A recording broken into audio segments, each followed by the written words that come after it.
Start. महोदय, भारत सहायता club ने अगले वर्ष में खाद्य सहायता के अतिरिक्त 9 करोड़ डॉलर की गैर योजना सहायता देने का वचन दिया है।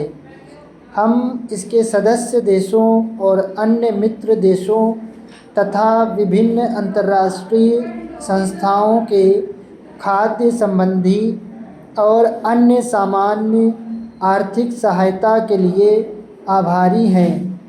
हमें अपनी मुद्रा में आवश्यक साधन जुटाने होंगे अथवा इन साधनों की बचत करनी होगी, जिससे हम सहायता प्राप्त प्रभावशाली ढंग से उपयोग कर सकें। सर्वत्र कठोर वित्तीय अनुशासन की आवश्यकता है, फिर भी हमें सूझबूझ से काम लेकर ध्यान रखना चाहिए कि आवश्यक उत्पादन में कमी न आए। प्राथमिकता वाली चीज़ों की छोटी सूची में मैं खेती और खेती के लिए आवश्यक सिंचाई और उर्वरकों जैसी चीज़ों, परिवार नियोजन, निर्यात और निर्यात उद्योगों और बेकार जा रही उत्पादन क्षमता के भरपूर उपयोग को शामिल करती हूँ, जिससे चतुराई, संगठन क्षमता और डिज़ाइन तैयार करने की क्षमता के द्वारा अर्थव्यवस्था में एक नई गतिशीलता पैदा की जा सकती है। हमें एक नया स्वदेशी आंदोलन शुरू करना चाहिए और उत्पादन की अपनी बढ़ती हुई क्षमता और प्रौद्योगिकी तथा निर्माण संबंधी अपनी कुशलता का पूरा उपयोग करना चाहिए।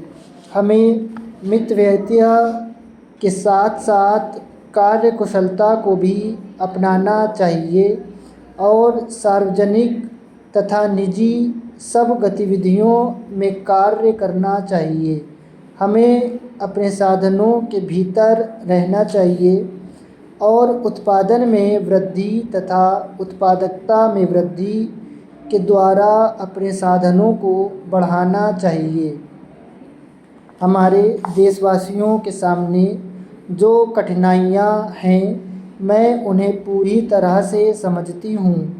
बढ़ते हुए दाम और छंटनी तथा बेरोज़गारी की आशंका, हमें इन समस्याओं के राष्ट्रीय हल ढूंढने हैं और ऐसा कोई कार्य नहीं करना है जिससे केवल अस्थायी राहत ही मिलती हो और केवल समाज के एक वर्ग की सहायता होती हो, जिससे देश के सब लोगों की सामूहिक भलाई ना होती हो। इन उद्देश्यों की पूर्ति के लिए एक प्रस्ताव किए गए हैं अथवा जल्दी ही किए जाएंगे। ये प्रस्ताव अधिक कार्यकुशल बजट, योजना आयोग के पुनर्गठन और प्रशासनिक सुधार के बारे में हैं। जैसा कि घोषणा की जा चुकी है, हम अपने स्वर्गीय प्रधानमंत्रियों के राजभाषा संबंधी आश्वासनों को कानून सम्मत बनाने के लिए संसद में विधेयक प्रस्तुत करना चाहते हैं।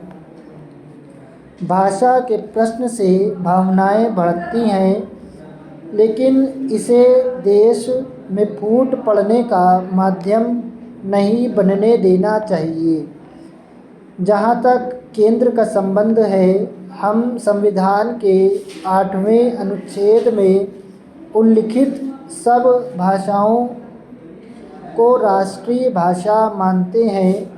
ये भाषाएं वे सांस्कृतिक धाराएं हैं जो मिलकर भारतीय विचार और परंपरा की महान सरिता बनती हैं। इनमें से किसी भी भाषा की उपेक्षा करने का अर्थ अपनी महान परंपरा के प्रति झूठा बनना होगा। पर हमें एक संपर्क भाषा की भी आवश्यकता है और इस कारण से हमारे संविधान निर्माताओं ने हिंदी का सुझाव दिया। भाषा का ज्ञान बढ़ना चाहिए, वह धीरे धीरे होने वाली प्रक्रिया है जिसमें समय लगता है। यही कारण है कि हम इस बात पर सहमत हुए कि अंग्रेज़ी कुछ समय और तक एक संबद्ध राजभाषा के रूप में जारी रहे।